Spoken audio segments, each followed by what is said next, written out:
Bienvenidos. Soy Leo, de Rincón de las Historias, con un cuento más para ustedes.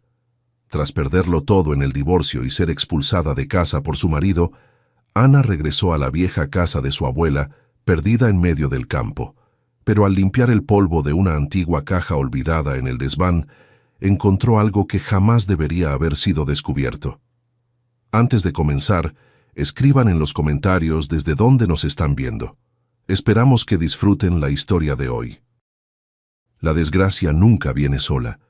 Ana estaba convencida de que eso era solo un dicho bonito, pero en la práctica descubrió que era una advertencia sombría que significa: si algo terrible te ha pasado, prepárate para que lo que venga a continuación sea aún peor. Sus infortunios comenzaron en el peor momento posible. Hacía poco había descubierto su embarazo. En su día libre, fue a una tienda infantil, recorriendo los distintos departamentos, observando lo que compraría para el bebé. Era demasiado pronto para pensar en compras. Tenía apenas 6 semanas de gestación y no sabía quién vendría al mundo, hijo o hija. Así que solo miraba las camisetitas y calzoncitos diminutos, los juguetes de colores y los vestiditos adornados. Ana sonreía, imaginando la alegría de su marido. Marcos estaba de viaje de negocios y ella esperaba su regreso en 2 días. Ni a su suegra le había contado sobre el embarazo. El primero en saber la noticia debería ser su amado. Era muy agradable pensar en eso. La feliz reflexión de la joven fue interrumpida por una llamada telefónica. Llamaba la encargada del taller donde Ana trabajaba. La voz de la mujer mayor sonaba extrañamente elevada, y las palabras eran groseras y desagradables. «Se me acabó la paciencia», declaró la encargada. «¿Qué te crees? ¿Pensaste que por ser una profesional tan maravillosa todo te está permitido? Estás equivocada. Estás despedida. Ven a hacer tu liquidación. Si no vienes, mañana te echo por causa justificada». La noticia dejó a Ana atónita. La joven tenía una excelente relación con la encargada. Ella la valoraba como la profesional más solicitada del taller. Las clientas más exigentes y adineradas acudían a Ana, y ellas representaban la mitad de toda la facturación del establecimiento. Además de Ana, había 9 costureras más en el taller, pero ninguna tenía filas de clientas pudientes como ella. Y en el libro de reseñas, había sobre todo elogios al talento y a la habilidad de Anastasia. La relación personal de la joven con la encargada también era excelente. Al menos así lo percibía Ana. Doña Margarita en cierta ocasión hasta lamentaba mucho que Ana estuviera casada. Siempre decía que había soñado con una esposa así para su hijo soltero, y de repente, el despido. El ánimo empeoró. Ya no quería seguir en la tienda infantil, y Ana decidió ir al trabajo a hacer su liquidación. Al fin y al cabo, era mejor arreglarlo cuanto antes. La joven caminaba por la banqueta, intentando recordar dolorosamente por qué motivo le habían pedido que se fuera, pero no lograba recordar ninguna falta grave que hubiera cometido. No había errores en el trabajo, no había roces con las clientas, no había incumplimiento de la disciplina laboral. Pronto cruzó el umbral del amado taller y de inmediato se encontró con miradas hostiles de sus compañeras. Saludó, pero no recibió ningún saludo de vuelta. Fue directo a la oficina de la encargada. «Ingrata», se lanzó sobre ella la furiosa doña Margarita. «Te traté como a una hija, te enseñé todo, te di las mejores clientas, te pagaba más que a las demás, ¿y así me lo agradeces?» «Doña Margarita, ¿qué pasó?», preguntó Ana desconcertada, viendo cómo la encargada, siempre calmada y amable, se había exaltado. «Y todavía pregunta», exclamó la encargada, levantando las manos indignada. «Siéntate. Vamos a hacer tu liquidación. No soporto mirarte». La joven firmó los documentos del despido. La encargada los finalizó y llamó a la contabilidad. Dijo que liquidaran a Ana de inmediato y transfirieran el dinero a su tarjeta. Unos minutos después, la contadora regresó e informó que ya había hecho todo, que el dinero había sido transferido. «Verifica si llegó el dinero», le dijo doña Margarita secamente a Ana. La joven tomó el celular y en ese mismo instante vibró. Llegó un mensaje informando la recepción de los fondos. Sí, respondió Ana en voz baja, recibí mi liquidación. ¿Pero qué pasó? ¿Por qué me despidieron? Cuando llegues a casa, date una vuelta por el foro de la ciudad, donde hay reseñas de todos los talleres y ateliers particulares. La mujer mayor respondió con cansancio y señaló la puerta. Ana estaba ansiosa por saber el motivo del despido. Por eso, al salir del taller, caminó hasta el café más cercano y se instaló en una mesa. Sacó el celular y entró al foro de la ciudad. Por fin encontró su taller. Comenzó a leer las reseñas de las clientas y quedó impactada. En el chat había innumerables publicaciones a su nombre, y no eran simples publicaciones, sino frases escandalosas y ofensivas sobre la dirección y las empleadas de su taller. Cuando la joven leyó todo, quedó claro por qué la habían despedido y por qué sus compañeras la habían recibido con tanta hostilidad. Porque de las publicaciones hechas a nombre de Ana, se deducía que el taller prosperaba únicamente gracias a ella. Todas las demás trabajaban de cualquier manera, y entre ellas prácticamente no había buenas profesionales. Ella tenía que orientarlas a todas, corregir sus errores, calmar a las clientas indignadas por costuras de mala calidad. Pero eso no era todo. Había además otras publicaciones, reseñas de las clientas de Ana. La insultaban con las palabras más duras, criticando su trabajo. En su mayoría las reseñas decían que antes ella había sido una buena profesional. Creaba modelos originales y bonitos, ella misma hacía los patrones ajustados a la silueta de cada clienta y cosía con mucha calidad y esmero. Pero hacía poco, Ana habría cambiado. En las reseñas había suposiciones sobre lo que podría haber influido en Ana de esa manera. Algunas escribían que se había vuelto dependiente del alcohol. Otras sugerían que la joven simplemente se había vuelto arrogante y por eso trabajaba de cualquier forma. Una clienta llegó a escribir que Ana había conseguido un amante rico y que ahora el trabajo no le era muy necesario.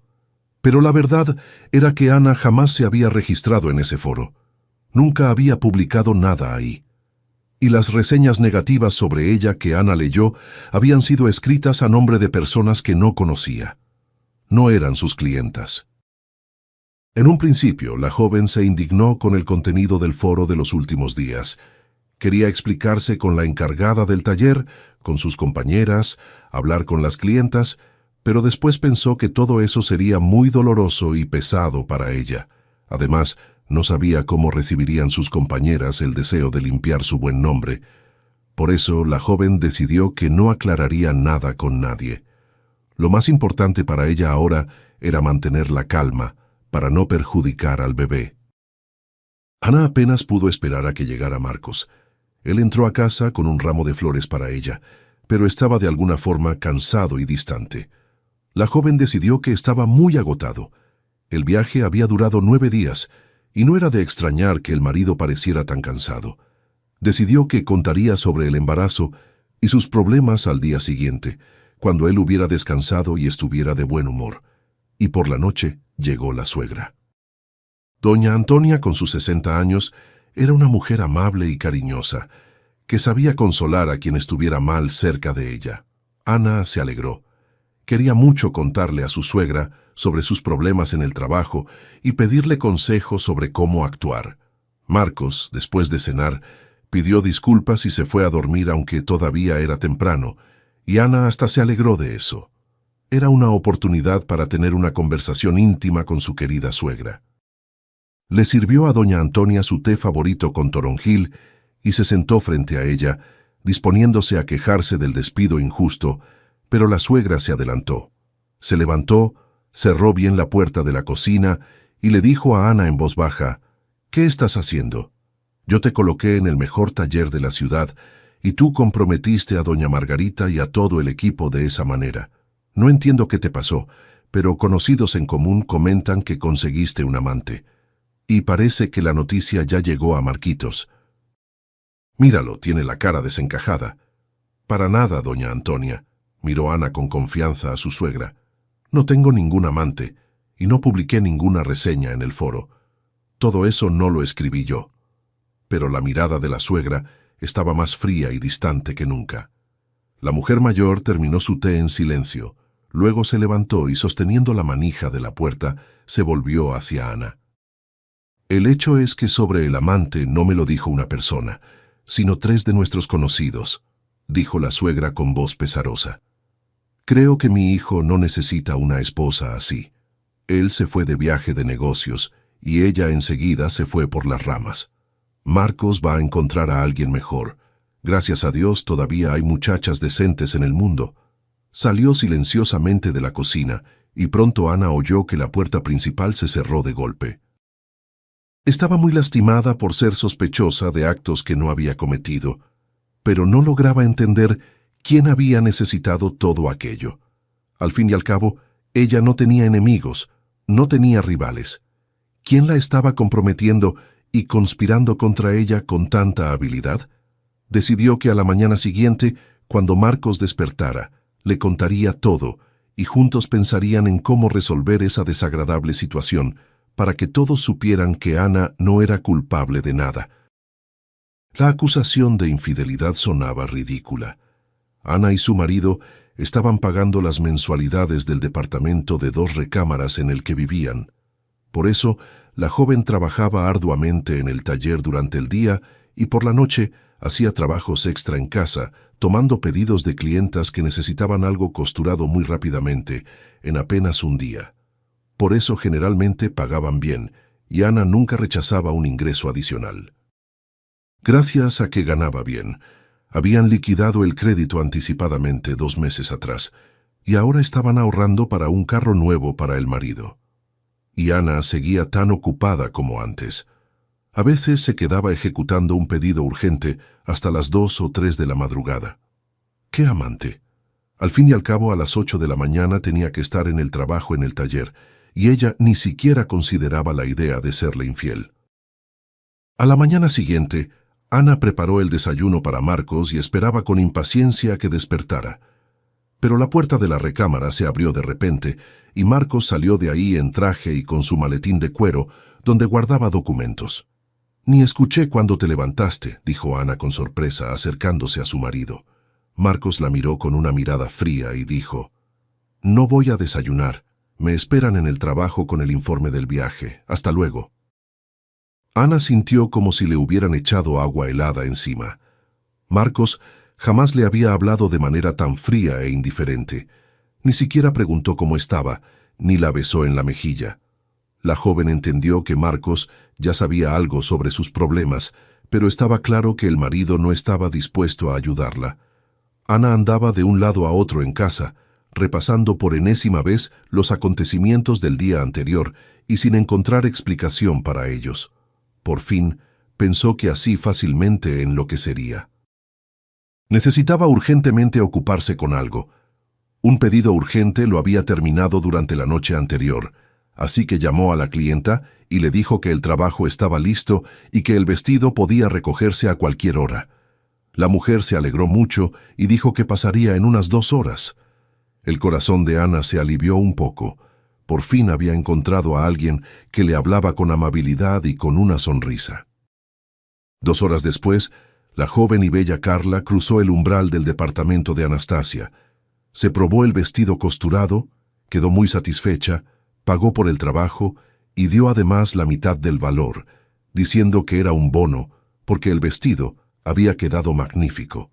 «Hoy en la fiesta de la empresa de mi marido todo el mundo me va a ver increíble», dijo la clienta con una risa contagiosa. «Ahí las mujeres son todas elegantes, se visten muy bien, pero siento que hoy yo voy a brillar». Ana respondió con una sonrisa discreta. Y la bella Carla dejó de sonreír, se puso muy seria y de repente dijo: «Oí lo que andan diciendo de ti.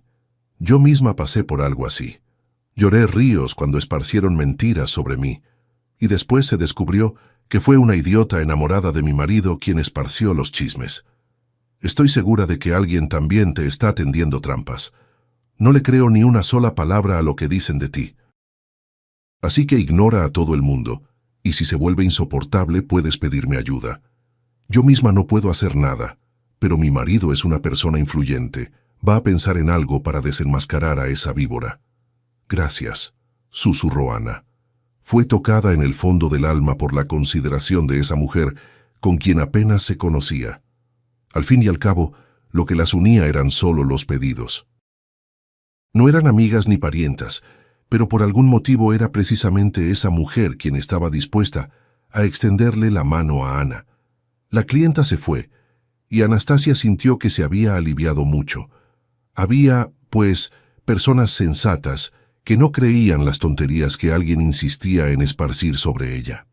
Anastasia se puso a llamar por teléfono a las clientas que esperaban en fila para usar sus servicios. Pero todas, una tras otra, por algún motivo decían que la necesidad de coser un traje o un vestido ejecutivo había desaparecido.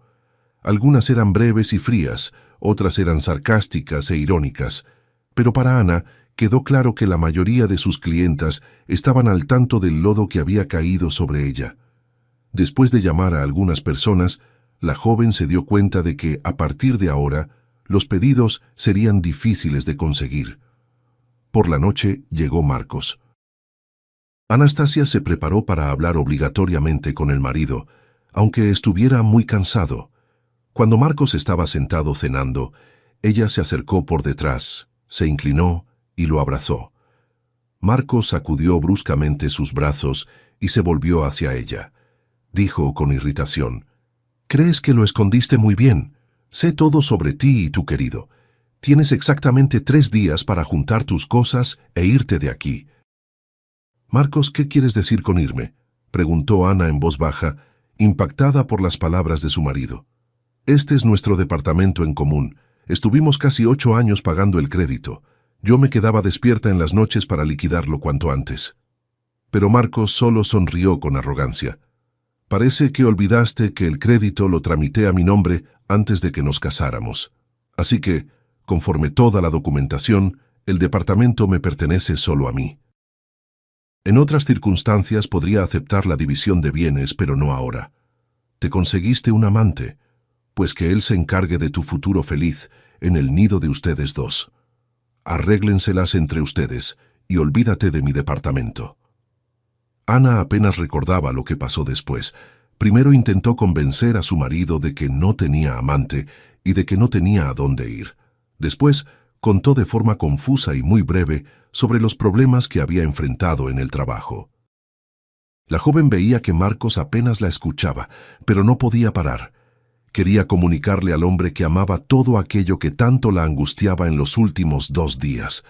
Pero Marcos era impenetrable. Ningún músculo se contrajo en su rostro.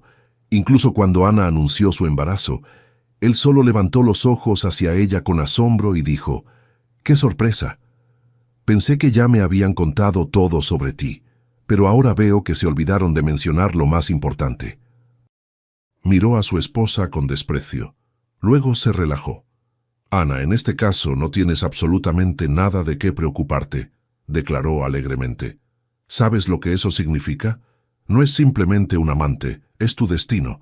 En 8 años juntos no tuvimos hijos, pero en cuanto te involucraste con ese hombre, el embarazo llegó de inmediato.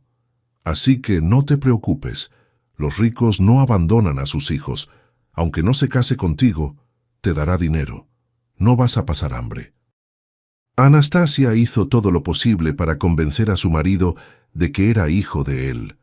Propuso hacerse exámenes, realizar una prueba para demostrar que estaba embarazada de Marcos, pero el hombre solo la miraba con desprecio y rechazaba obstinadamente todas sus propuestas. Por fin pasaron los 3 días que Marcos le había dado para hacer las maletas. Todos los intentos de Ana de hacerse escuchar por su marido no dieron resultado. Él estaba convencido de que los rumores y los chismes sobre Ana eran pura verdad, tanto más que lo mismo decía su madre, y ella, con certeza, no hablaría mal de una nuera gratuitamente. Es verdad que doña Antonia era un poco más amable con la nuera. Le dijo al hijo que le permitiera a Ana vivir en el departamento hasta recibir la sentencia judicial de divorcio, y le propuso al hijo que durante ese tiempo se mudara a su casa. Ana no deshizo las maletas que había armado. Se quedaron así en el pasillo, como un recordatorio de que nunca se puede estar seguro de nada. Poco tiempo atrás le había parecido que la vida había sido dada al ser humano para la alegría y la felicidad, y hoy ya sabía con certeza que la vida es una secuencia de disgustos, injusticias y dolor. Doña Antonia se movilizó y por medio de conocidos adelantó la fecha de la audiencia judicial de divorcio. Ana y Marcos se divorciaron 3 semanas después de que el proceso entró al juzgado. Los bienes no fueron divididos. De acuerdo con los documentos presentados al juzgado, todos los bienes de la pareja estaban a nombre de Marcos y habían sido adquiridos por él antes del matrimonio.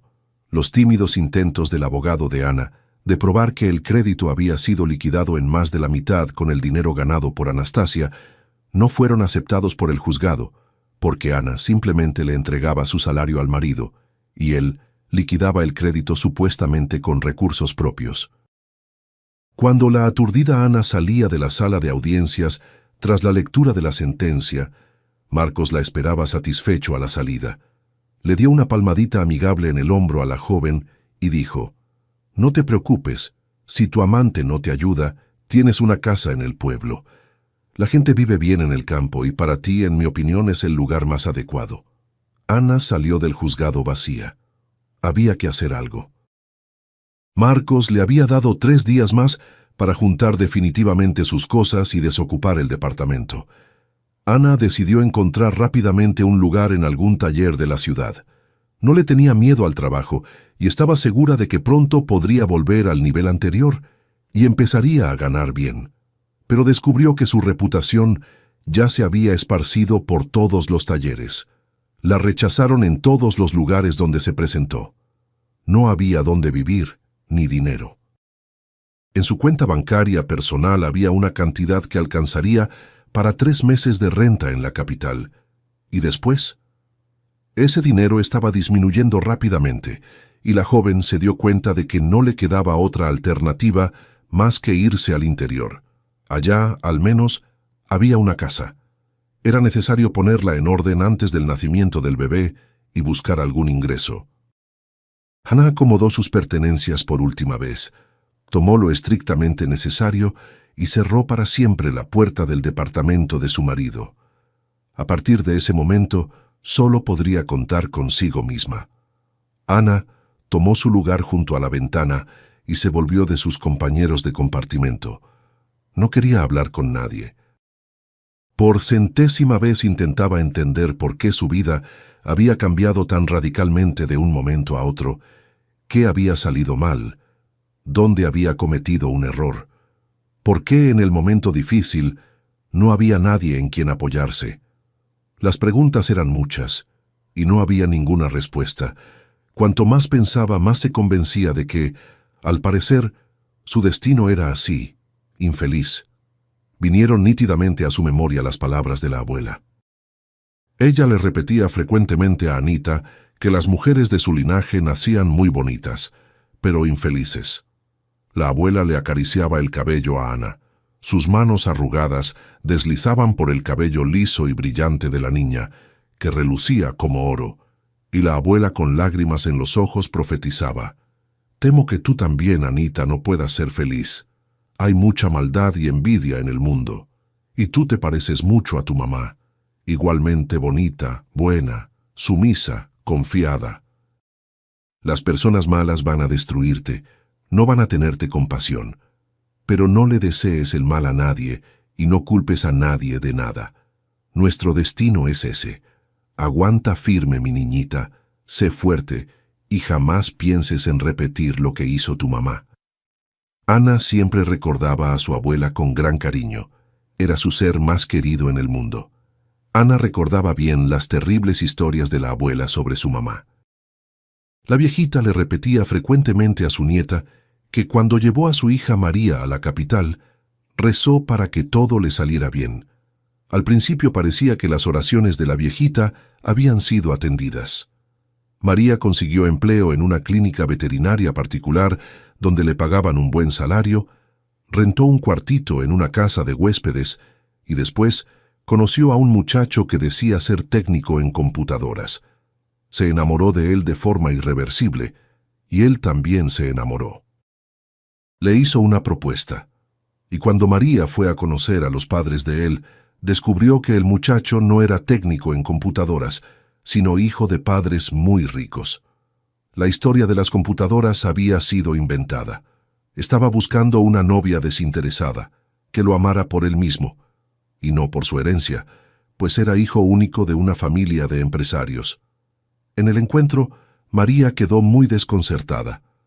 La joven quedó impresionada con el lujo de la mansión a la que Rafael la había llevado. Pero el padre del muchacho, el empresario Villanueva, recibió a la novia del hijo con mucho calor y como si fueran de la misma familia. Le gustó la belleza y la modestia de María. Era exactamente con una esposa así con quien él mismo había soñado algún día. Pero no lo había logrado. Tuvo que casarse con la hija de un empresario, quien se había enamorado de él y cuyo padre le había propuesto al muchacho que se casara con ella, pues necesitaba a alguien a quien transmitir su negocio. Entonces, el padre de Rafael se había casado más con la empresa que con la propia esposa Sonia. Ella nunca se había distinguido por una apariencia atractiva, y con el paso de los años, además de los cambios de la edad en su rostro, había aparecido una expresión permanente de descontento, altivez maliciosa y envidia. La madre de Rafael, Sonia, no era de ninguna manera una buena persona y no lo ocultaba. El día del encuentro con la novia del hijo, la evaluó de arriba a abajo y torció el gesto.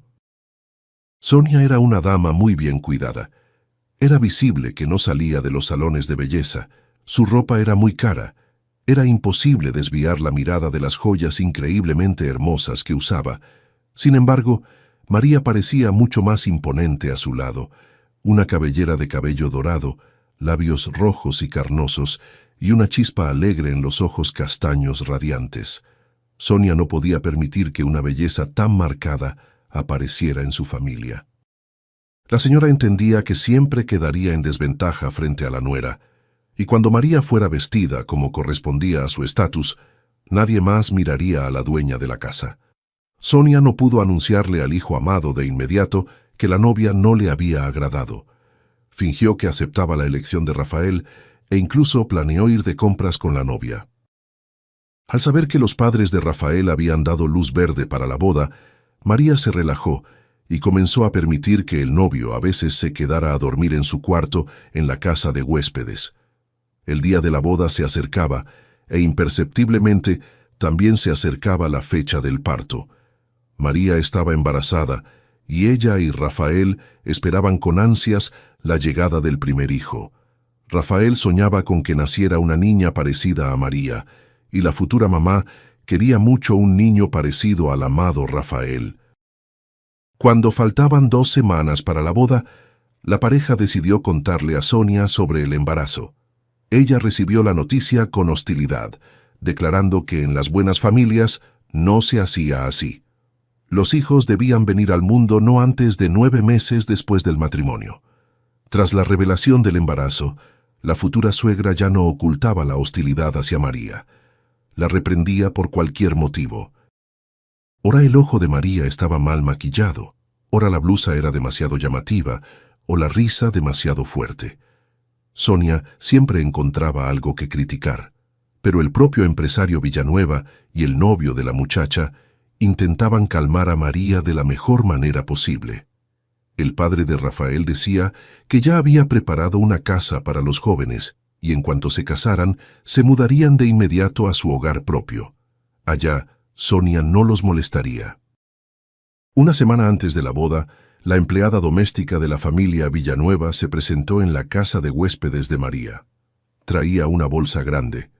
La empleada mayor miró a María con compasión y dijo: «María, lo siento mucho, pero el joven patrón me pidió que le avisara que la boda de ustedes no va a ocurrir. Rafael está partiendo urgentemente al extranjero. Allá tiene una novia. Me pidió que le entregara las pertenencias que están en la bolsa, y también esto». La empleada sacó de su bolsa un sobre abultado, y María entendió que había dinero adentro. «No puede ser», quedó atónita la joven. «Vamos a tener un hijo pronto. Voy a llamarle ahora mismo». «No tiene caso, María», dijo la empleada tristemente, moviendo la cabeza. Ya está en el aeropuerto, probablemente ya hizo el check-in. Si fuera libre, habría venido personalmente. Me mandó a mí porque no tiene tiempo. La empleada se despidió y se fue. Y la desconcertada María comenzó a pensar qué hacer a continuación. En unos meses, un bebé debería nacer. Ya sabía que sería una niña. Ella y Rafael, incluso, habían pensado un nombre para ella: Anita. María estaba destrozada. Entendía que necesitaba urgentemente apoyo, pero en todo el mundo había apenas 2 personas en las que confiaba como en sí misma: Rafael y su mamá. Rafael la había traicionado, así que solo quedaba su mamá. María compró un boleto y se fue al interior. Se sorprendió mucho y se alegró cuando su mamá recibió la noticia del embarazo con calma y alegría. No se enojó, no la reprendió, solo abrazó a la hija y dijo: «No hay problema, María. Vamos a criar juntas a una bella niña lista, y no te aflijas por el novio. La felicidad llegará hasta ti. Eres tan buena». En primavera nació Anita. La mamá y la abuela no se cansaban de admirar a la bebé. Y en verano, un hermoso catálogo grueso cayó en manos de María, y ahí, en una de las páginas dobles, vio la fotografía de la familia Villanueva. Su novio, Rafael, sonreía feliz al lado de su altiva madre. No había en la foto ninguna esposa extranjera, y María concluyó que el novio simplemente le había mentido, que había viajado al extranjero. Simplemente había querido deshacerse de ella. Ella lo había aburrido. María no pudo soportar aquello. Él simplemente la había traicionado a ella y al hijo de ambos, y cuando la abuela trajo de su caminata a la pequeñísima nieta, entendió de inmediato que había pasado algo irreparable. Fue así como Anita, a los 3 meses, se quedó sin mamá y sin papá, solo con la abuela en una vieja casita de campo en las afueras de un pequeñísimo pueblo.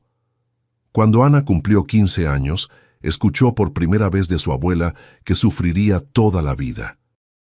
La niña no entendió las palabras de su abuela, y ésta, mirando a su nieta con tristeza, explicó: «Es lo que dice la gente. Quien nació en primavera lleva en su destino el sufrimiento. La vida no va a ser fácil». Anita solo se rió en aquella época. Ella y su abuela vivían en un pueblito pequeño y tranquilo, y todo estaba bien entre ellas. Al menos así lo percibía la niña en aquel entonces. Claro que lamentaba mucho que su mamá hubiera muerto tan joven y que ella no la recordara nada. Y al papá tampoco lo conocía la niña, pero él era para ella algo como un héroe de cuento, irreal y bondadoso. La abuela la crió sola. Ana sacaba calificaciones excelentes. En su pueblo no había escuela, pero además de ella, había algunos alumnos más en la localidad, y todas las mañanas un camión escolar pasaba a recogerlos, llevándolos a una ciudad a unos kilómetros de ahí. Ahí había una escuela grande. Después del almuerzo, los niños eran traídos de regreso. La gente de ahí era unida y bondadosa, y Ana creció en una atmósfera de total confianza en las personas. Es verdad que todos vivían con mucha pobreza.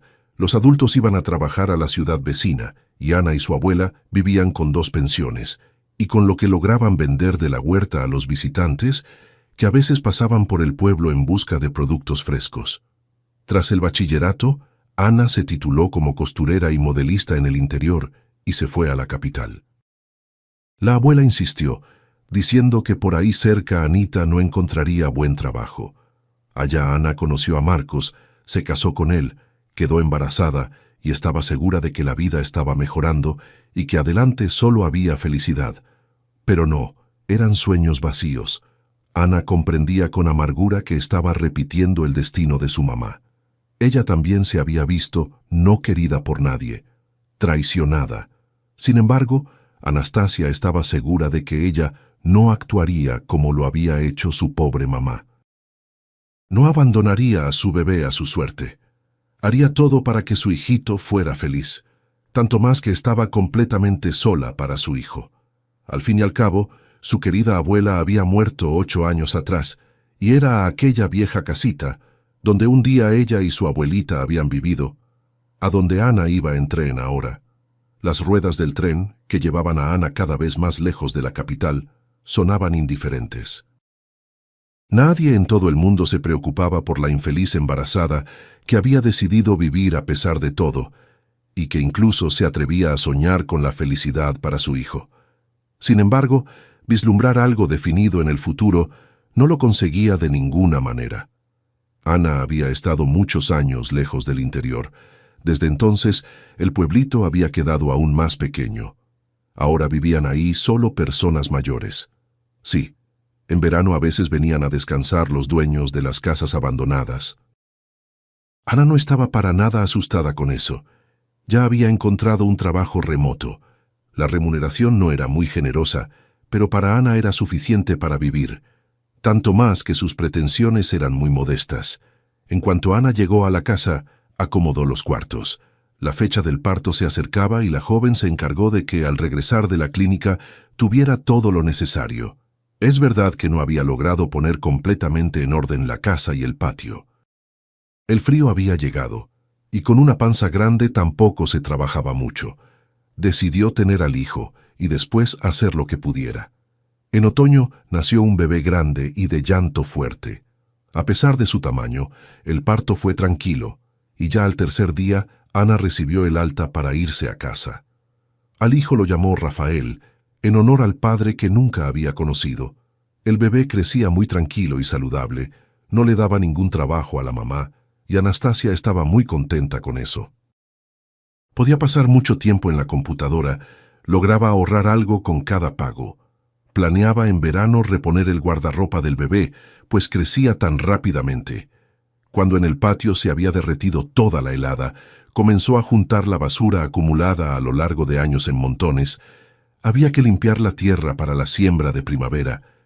Cuando la tierra estaba lista, y todavía era temprano para sembrar, las manos finalmente llegaron al desván atiborrado. Era el lugar más desagradable de la casa.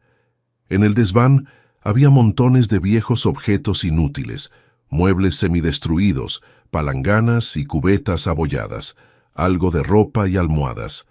2 días fueron necesarios para tirar toda esa basura desde arriba y juntarla en montones, para después llevar parte al basurero y simplemente quemar otra parte.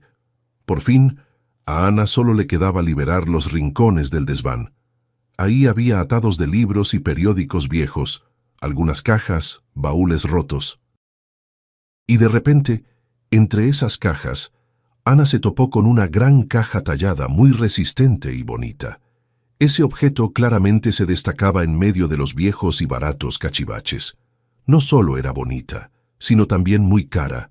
Eso era evidente por el tallado ejecutado con maestría. En la tapa de la caja había una antigua hacienda retratada. Muchachas con hermosos trajes rodeaban un claro, en cuyo centro bailaba un oso domesticado. Ese tallado tenía muchos años. Eso era evidente incluso para Ana, aunque ella no entendía mucho de esas cosas. Ana limpió el polvo de la caja y miró adentro con curiosidad. Había postales y cartas viejas, y en el fondo había un cuadernito. Ana comenzó a hojearlo, y se dio cuenta de que era un diario escrito con la letra de su abuela. En el fondo de la caja encontró un anillo grande, en el que estaba engastada una piedra de color rojo. Lo que tenía de notable ese anillo era el color de la piedra, aunque el engaste también era bastante interesante. Sin duda había sido ejecutado por artesanos antiguos. Desde abajo, el pequeño Rafaelito comenzó a llorar y Ana bajó rápidamente del desván. La joven no conocía preocupaciones con su hijo. Si el bebé estaba satisfecho y seco, observaba con curiosidad los juguetes colgados sobre la cuna y escuchaba atentamente la voz de su mamá, que le contaba sobre el brillante futuro que tendría cuando creciera. Daba la sensación de que el bebé entendía y memorizaba todo. Ana reía con alegría con el bebé y cada vez con más frecuencia lo llevaba afuera. Todo en el patio florecía, exhalaba frescura y perfumes delicados. El verano se acercaba. Vivir en el interior era un placer. Por la noche, después de poner a dormir a su hijo, Ana se dedicó a examinar el contenido de la caja. Ahora quería revisar todo con cuidado, releer, deshacerse de lo que no sirviera. Y la caja y el anillo los planeaba lavar, limpiar de la suciedad secular e intentar vender en una casa de empeño. La joven estaba segura de que al menos algo de dinero lograría sacar de ellos. Con las postales y las cartas terminó rápidamente, sin encontrar en ellas nada de interés. Pero el contenido del diario de su abuela la dejó desconcertada y emocionada. Resultó que la abuelita en vida le había contado muy poco de lo que había pasado con su desgraciada hija María, la mamá de Ana. Al terminar de leer el diario de su abuela, Ana entendió que jamás perdonaría a quienes habían llevado a su mamá al final. Se arreglaría con todos ellos. Cada uno recibiría lo que merecía, costara lo que costara. De ese mismo diario, la joven supo de una noticia más muy importante. La caja y el anillo deberían valer una fortuna. La abuela escribió que la caja había sido dada como señal de gratitud a la bisabuela por una rica señora, que había sido albergada por la bisabuela durante tiempos de gran turbulencia en el país. Con el anillo estaba ligada una historia bien diferente, en cuya veracidad Ana de alguna manera no quería creer mucho.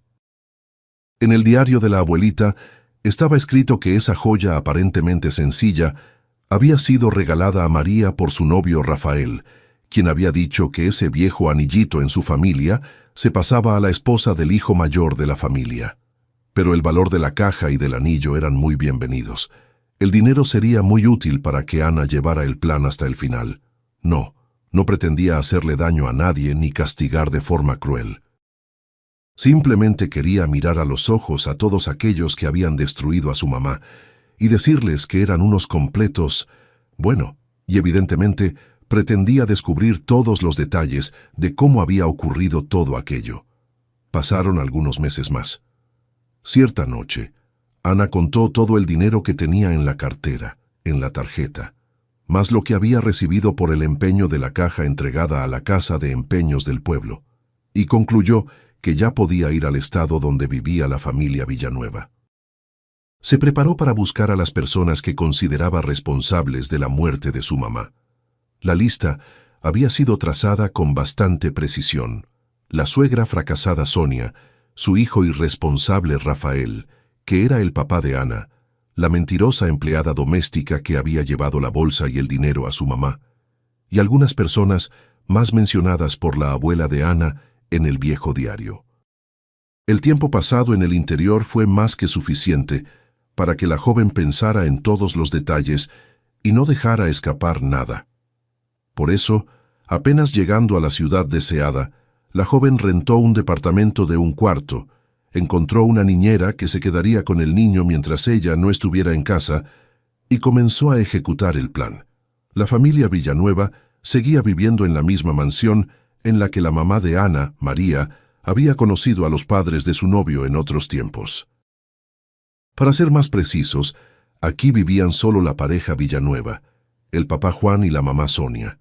Juan se había retirado del negocio hacía mucho tiempo y había pasado su empresa al hijo Rafael. Este vivía separado de sus padres. Ana encontró rápidamente la mansión y desde lejos observaba a las personas que de vez en cuando entraban o salían de ahí. Cuando una señora mayor con una canasta salió por la puertita, Anastasia pensó que era alguien del servicio y decidió hablar con ella. Resultó ser la recamarera. Sonia la había mandado a la farmacia magistral, donde bajo su encargo producían un producto personalizado para sus manos. Ana quedó satisfecha con la recamarera parlanchina y se ofreció a acompañarla. «Ay, tengo tantos problemas», comenzó Ana. «¿Quizás me puede ayudar? Estoy buscando trabajo. No tengo nada de dinero y pronto tengo que pagar la renta. ¿Quizás me indica dónde necesitan empleados? Estoy dispuesta a hacer cualquier cosa. Trapear el piso, trabajar en el jardín, hasta puedo poner tapiz». «Bueno, no», respondió la recamarera parlanchina. «Todo lo que mencionas, los ricos de aquí lo buscan a través de agencias de empleo, no toman personas sin referencias, pero puedo sugerirte un lugarcito. Solo que no me menciones. Di que lo escuchaste de alguien en la parada del camión, ¿de acuerdo?» «Claro», se animó Anastasia. Quería mucho encontrar un trabajo en ese fraccionamiento, para estar más cerca de la casa de los Villanueva y reunir el máximo de información sobre ellos. «Entonces escucha», dijo la recamarera mayor bajando la voz. «Yo trabajo en la casa del antiguo empresario, y la esposa de él, Sonia, ya hace 12 años que no ve nada». «¿Ciega?», preguntó la joven sorprendida. «Ciega», confirmó la recamarera. «No puedo decir con certeza. Cuando yo entré a esa casa, ella ya no veía. Pero el servicio dice que es una complicación de una enfermedad que agarró en el extranjero. Agarró algún virus, regresó a casa, trató la enfermedad, pero quedaron las complicaciones». «Pero son ricos», continuó Ana fingiendo ingenua sorpresa. «¿Acaso no tienen dinero para el tratamiento?» «Dinero tienen, sí», respondió la recamarera. «Pero la cuestión es otra. El corazón de la patrona es débil. Los médicos no se arriesgan a operar, temiendo que ella no sobreviva». La recamarera le contó detalladamente a Anastasia que la lamentable situación de Sonia había llevado a la mujer a un punto en que nadie aguantaba estar a su lado por más de 2 semanas. Además de ser muy caprichosa, la patrona también era grosera. Ofendía y lastimaba a las personas que trabajaban con ella. Podía hasta golpear si sentía que alguien estaba cerca. La recamarera le informó a Ana que al día siguiente, la más reciente asistente personal de Sonia se renunciaría. Una especie de enfermera y secretaria al mismo tiempo. El patrón se estaba matando buscando a alguien para ese puesto, pero todos ya se habían enterado del pésimo temperamento de Sonia y nadie quería ir a trabajar con ella. «¿Y si tú aceptas?», la recamarera miró a Anastasia con una leve ironía, suponiendo que después de tal relato, la joven difícilmente querría trabajar para la patrona. Pero Ana inesperadamente dijo: «¿Y por qué no? No tengo de otra. Dije que acepto cualquier trabajo». La recamarera quedó satisfecha de haber encontrado una empleada para la patrona. De lo contrario, ella misma tendría que cuidarla hasta encontrar a la persona adecuada. Le dijo que Ana podía ir ahora mismo a la casa, preguntar por los patrones y ofrecerse para el puesto. Le pidió una vez más que Ana no mencionara la conversación con ella. Algunos minutos después, Anastasia estaba frente al portón de la casa. Pensaba que todo ocurriría con calma y rapidez, pero mientras esperaba que abrieran la reja, el corazón latía ferozmente, pues no estaba simplemente frente a una casa, sino frente a la casa de sus propios abuelos. Estaba muy asustada y ansiosa. No sabía cómo la recibirían ahí y tenía mucho miedo de delatarse por algo. Apenas los patrones fueron informados de la llegada de una joven que buscaba trabajo y estaba dispuesta a hacer lo que fuera, el patrón quiso conocerla. El exempresario Villanueva había engordado con el paso de los años. Tenía más de 70 años. Se veía bien, pero el rostro estaba terriblemente cansado y los ojos eran muy tristes. «Dime, mi querida, ¿con qué tipo de trabajo sueñas?», le preguntó Juan a Ana, acomodándose en un sillón frente a ella. «Si voy a ser honesta, cualquier trabajo me sirve, pero prefiero el que paga más», dijo Ana, desempeñando el papel de una chica del interior ingenua. «Me dijeron en la parada del camión que tiene una esposa enferma. Parece que no ve, y por eso es difícil trabajar con ella, pero eso no me asusta. Soy buena y paciente». Juan miró a la joven con una leve sonrisa y de repente preguntó: «¿Nadie te ha dicho nunca que te pareces mucho a una actriz? Solo que no recuerdo a cuál». «No, para nada. Nunca he escuchado algo así», dijo Ana. «¿Y sobre el trabajo?». Juan sonrió tristemente y dijo: «La vida es una cosa tan traicionera y todo bien en todo, solo que hay una cosa mala. Solo nos damos cuenta de nuestros errores a la edad en que ya no se puede remediar nada». «¿De qué habla?», preguntó Ana. Y entonces Juan como que estalló. Comenzó a contarle a la joven que su esposa era insoportable. Perturbaba a cualquier persona que estuviera cerca de ella por más de 5 minutos. El hombre mayor se culpaba en esto tanto a Sonia como a sí mismo. Lamentaba que, mientras trabajaba, dedicaba toda la atención al trabajo, se interesaba por los asuntos de la familia solo de paso. Y ahí pasó que el hijo perdió su amor verdadero. María desapareció de su vida como si nunca hubiera existido. Después Rafael buscó a su propia novia, pero no la encontró. Sufrió mucho. Juan hizo todo lo que pudo para ayudar a su hijo. Contrató a los mejores detectives. No ahorró nada de dinero, pero encontrar a María no lo lograron de ninguna manera. Anastasia escuchaba las confesiones del propio abuelo con lágrimas en los ojos. «Ya ve», frunció el ceño Juan. «Es usted una persona completamente desconocida, y aún así se conmovió hasta las lágrimas. E imagínese lo que sentía mi hijo cuando su novia desapareció». «¿Y a dónde fue?», preguntó Ana. «Los detectives que contraté dijeron que probablemente ya no está viva. De lo contrario, habrían encontrado su rastro de alguna forma. Y ella, cuando desapareció, todavía estaba embarazada. No supimos nada sobre el destino del bebé. Rafael era joven en esa época, pero envejeció por completo». El corazón de Ana se alivió. Ahora sabía con certeza que el propio papá no había tenido nada que ver con la muerte de su mamá, y eso ya era bueno. Y Juan continuó quejándose del destino y compadeciendo a su hijo. Contó que Rafael tuvo que enfrentar 2 golpes duros, el primero cuando la embarazada María desapareció, y el segundo cuando se enteró de que su mamá se había esforzado por separarlos y había enviado a la casa de huéspedes de la muchacha a la empleada doméstica, quien le había comunicado a María que el novio había viajado al extranjero, porque allá lo esperaba una novia. Rafael lo supo por medio de la empleada cuando ella renunció. Todo el tiempo que había trabajado para la familia Villanueva la atormentó lo que había hecho, pues cuando le contó a María sobre el novio, sobre cómo ya estaba en el aeropuerto listo para volar hasta la novia, veía claramente lo que le estaba pasando a la joven y entendía que estaba destruyendo su vida. Pero desobedecer a la patrona no podía. Rafael, al escuchar la confesión de la empleada, simplemente tachó a su mamá de su vida. Desde entonces habían pasado muchos años, pero el hijo no felicitó a su mamá por ninguna fecha.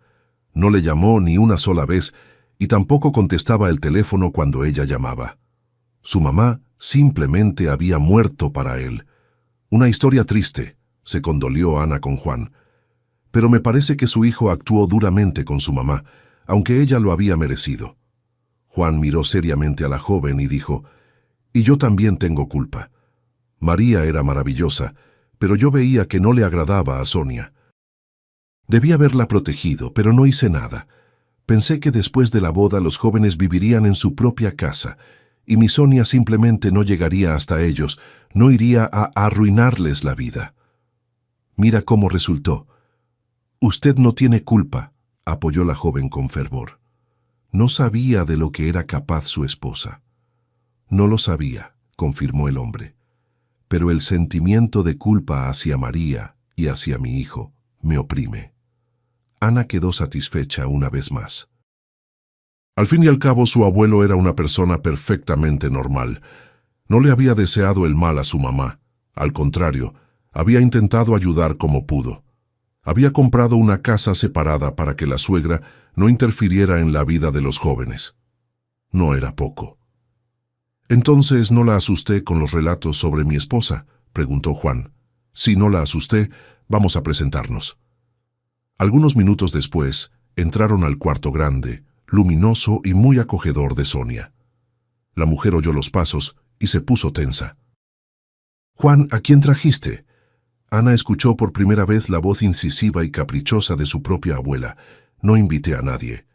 «Cálmate, Sonia, cálmate», dijo el hombre mayor con cansancio. «Esta es una joven que viene a postularse como tu asistente. Habla con ella 5 minutos.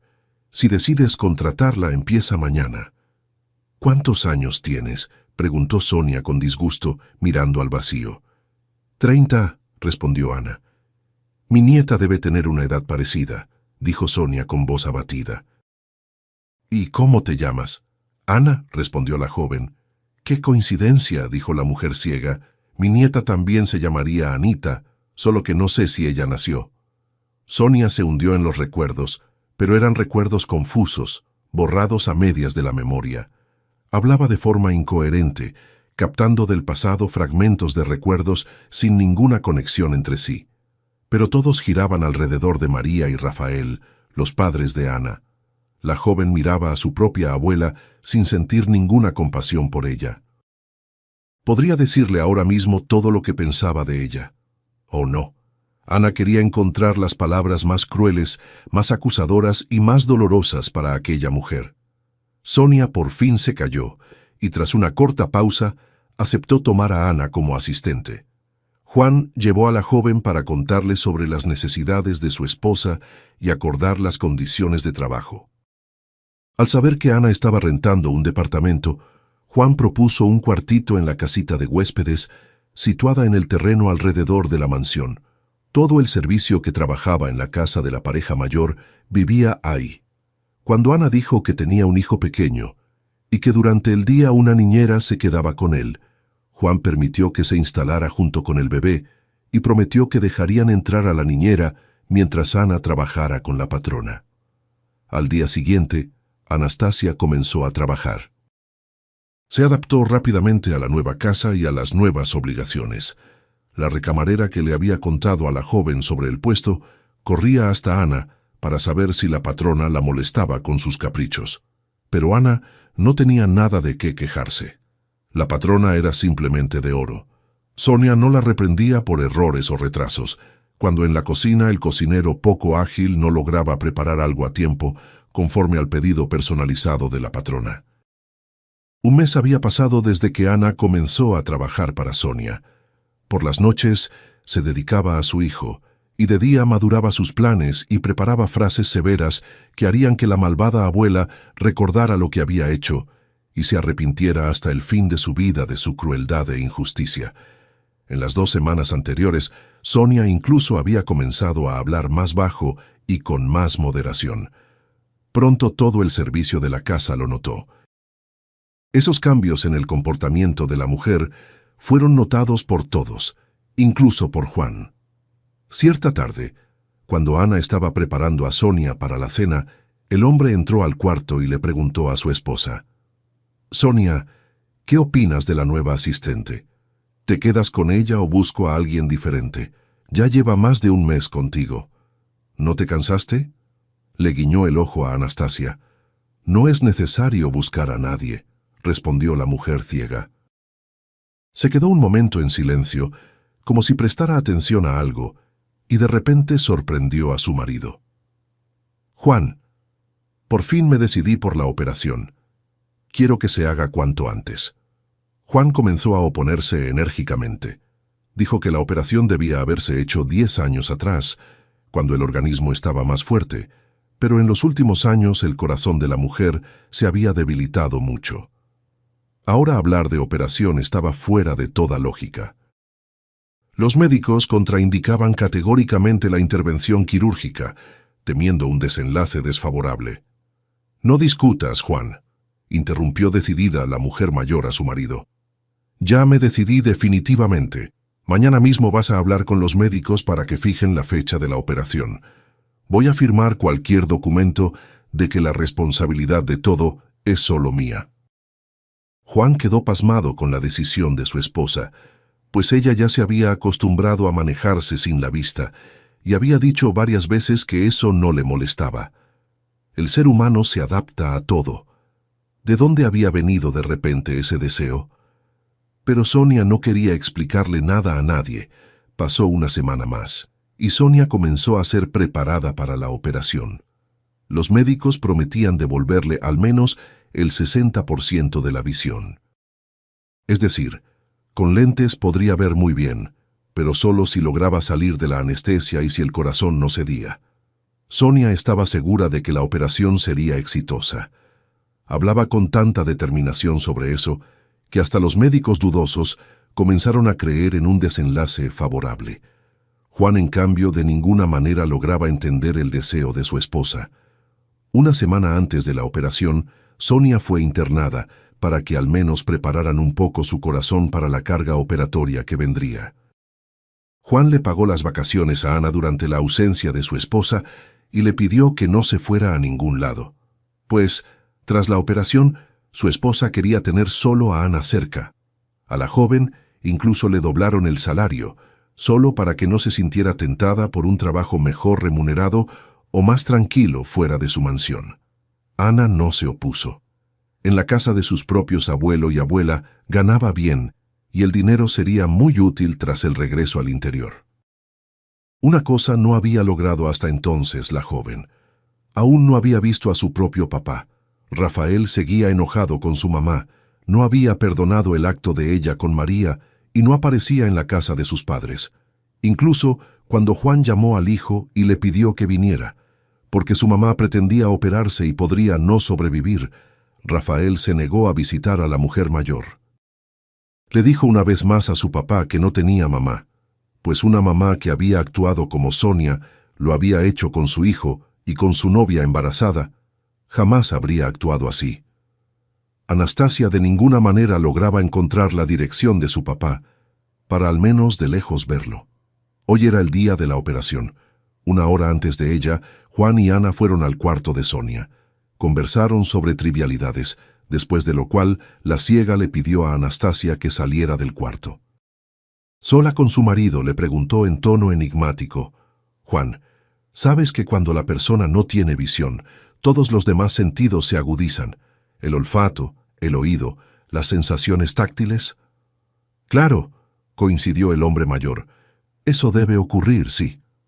«Qué distraído eres, Juan», dijo la esposa con ironía. Pero entonces entró una enfermera y pidió que los visitantes salieran. La mujer sería preparada para el quirófano. Juan no entendió la réplica de su esposa y después simplemente la olvidó. Como Sonia había previsto, la operación resultó bien. Los médicos no sabían si estar más contentos o más sorprendidos, pues el corazón de la señora mayor estaba bastante desgastado y no encontraban explicación para el hecho de que ese corazón hubiera soportado una carga tan seria de 3 horas. Una semana después, los médicos le comunicaron a Juan que darían de alta a su esposa. Él, a su vez, le recordó a Ana que debía retomar el trabajo. Ya habían pasado 2 semanas desde el día de la operación. Sonia se recuperaba rápidamente, veía bien con lentes, intentaba incluso leer, pero los médicos todavía desaconsejaban forzar demasiado los ojos. La mujer mayor había cambiado mucho tras la operación. Era como si hubiera cobrado un nuevo aliento. Nadie, incluido Juan, lograba encontrar explicación para eso. Sonia caminaba mucho, paseaba por el patio y por el parque del fraccionamiento, conversaba amigablemente con los vecinos, a quienes antes odiaba profundamente. Se asombraba sinceramente con los niños y las mascotas de ellos, que algunos meses antes la irritaban mortalmente. La mujer se alegraba con los días de sol y las flores bonitas. Todo eso era tan diferente de Sonia, que Juan se preocupó seriamente por su esposa. Cierta tarde, bajando por la escalera del primer piso de la mansión hacia la sala después del día de trabajo y yendo a la casita del servicio, Ana se detuvo en los escalones. Oyó a Juan conversando con su hijo. Conteniendo la respiración, la joven prestó atención. «Rafaelito, te pido, sé magnánimo», le suplicaba el hombre mayor a su hijo. «No estoy en absoluto justificando a tu mamá por lo que hizo, pero perdónala de una vez por todas. Me parece que enloqueció. O quizás simplemente está sintiendo que la muerte se acerca. Está completamente diferente. Eso no es ella. Es una lamentable copia que no se parece a ella. Quizás tu visita cambie algo. ¿Te imaginas lo que va a pasar si termina en una clínica?» Resultó que Juan hablaba en alta voz. Ana oyó la voz firme y decidida de su propio papá. «Papá, esa mujer no me dice nada. Mi casa siempre está abierta para ti, pero ella para mí simplemente no existe. Perdóname». Ana estaba parada en la escalera. Las lágrimas le vinieron a los ojos. No quería llorar, así que tragaba aire a sollozos intentando calmarse. De las palabras de su propio papá, entendió que él había amado mucho a su mamá, ya que hasta hoy no lograba perdonar a su propia madre. Ana sentía una satisfacción amarga. Sentía hacia Sonia lo mismo que su papá sentía. La joven esperó a que los pasos de Juan se apagaran y corrió a su propio cuarto para relevar a la niñera y por fin quedarse con el pequeñito Rafaelito. No fue solo Ana quien oyó la conversación de Juan con su hijo Rafael. Sonia en ese momento pretendía bajar al jardín y antes de dormir respirar aire fresco. Ella también fue testigo de la conversación desagradable para sí misma entre su marido y su hijo. Cuando el marido se fue y sus pasos se apagaron, la mujer volvió a su propio cuarto y le envió a su hijo un mensaje corto de 4 palabras. Era el marido quien invocaba los altos sentimientos y la nobleza. Ella, la mamá de Rafael, que toda la vida había actuado como quería, podía permitirse mucho más. A todos les parecía que tras la operación Sonia había cambiado. No, seguía siendo la misma, fuerte, segura de sí misma, decidida, pasando por encima de todos. Ahora esperaba nada menos que aplausos. En el fondo estaba segura de haberlos merecido. ¿Acaso no? Se había sometido a una operación riesgosa para cerciorarse de su razón. ¿Acaso eso no merecía la debida admiración y gratitud de las personas a su alrededor? Sonia llamó al cocinero, que ya se estaba preparando para descansar, y le pidió que volviera urgentemente a la mansión y preparara una mesa festiva ligera con espumoso. Después llamó a Anastasia y le dijo que necesitaba su ayuda. Ana quedó desconcertada, pues ya había despedido a la niñera y no tenía dónde dejar al bebé. Pero Sonia declaró magnánimamente que un niño no molestaba. Podía jugar cerca de ellas. A Ana no le quedó otra opción más que regresar a la casa de la patrona. La joven fue directo al cuarto de Sonia, pero no había nadie ahí. En ese momento, la mujer mayor estaba en el cuarto de su marido. «Juan, ¿ya pensabas en dormirte?», le dijo ella al hombre mayor con ironía. «Ándale, póngase una camisa decente y unos pantalones. El hijo está llegando». Juan miró a su mujer con horror. Decidió que había perdido definitivamente el juicio. Pues algunos minutos atrás, Rafael había dicho claramente que nunca aparecería en esa casa mientras su mamá viviera. El hijo de ninguna manera aparecería. Pero para no perturbar más a su esposa, Juan se vistió y fue dócilmente detrás de ella. En la sala, el cocinero ya estaba terminando de preparar la mesa. Espumoso, whisky, botanas, manjares, frutas. «Don Juan, ¿algo más?», preguntó el cocinero con respeto, con miedo de sacar por error a la imprevisible patrona de sus casillas. «Llame a la recamarera que corte flores y ponga floreros por toda la sala», ordenó la patrona. El cocinero atendió de inmediato su pedido. En 15 minutos, el cuarto estaba lleno de hermosos ramos por todo lado donde era posible. Los presentes en la sala se intercambiaban miradas ansiosas, sin entender qué esperar de la patrona a continuación. Parecía que Juan era quien estaba peor de todos. Ora palidecía, ora se sostenía del corazón.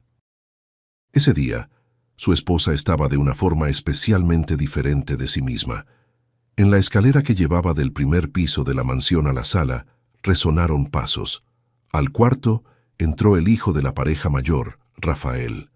Nadie del servicio lo conocía. El cocinero, la recamarera y Ana habían comenzado a trabajar en la casa en la que él había dejado de aparecer ya hacía mucho tiempo. Por eso, Sonia consideró su deber presentar a los presentes. Miró a su hijo con ironía y dijo: «Entonces, hijo mío, es hora de hacer las paces.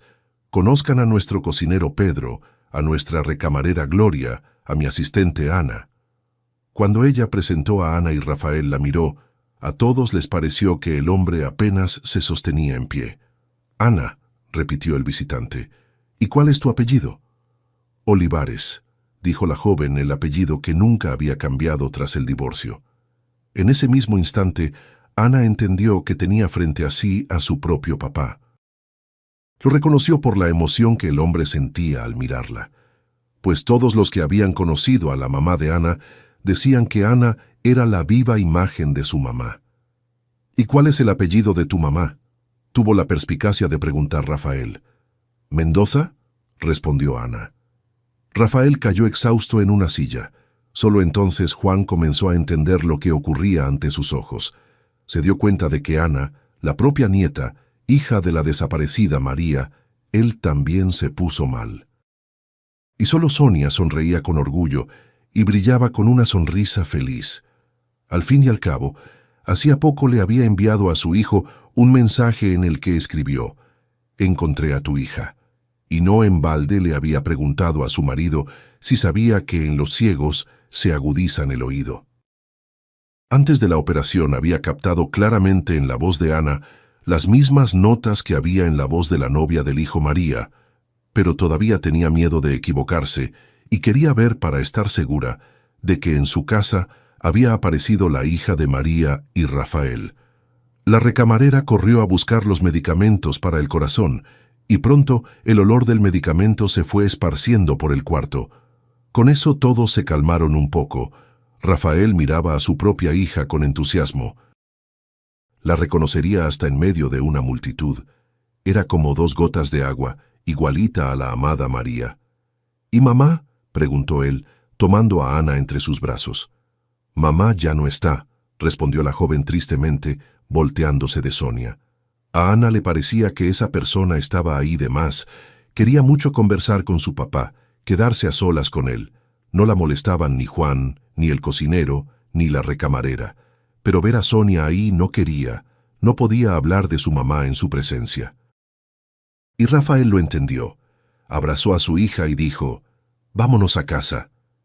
Ana tomó en brazos a su hijito. El propio papá pronto tomó al bebé, mirándolo a los ojos con alegría, y los llevó a su casa, que a partir de ahora sería el verdadero hogar paterno para ellos. Gracias por haber escuchado esta historia. Soy Leo, del canal Rincón de las Historias. Escriban en los comentarios qué les pareció la historia. Si les gustó, suscríbanse al canal y denle like. Para ustedes es un gesto simple, pero para nosotros hace toda la diferencia.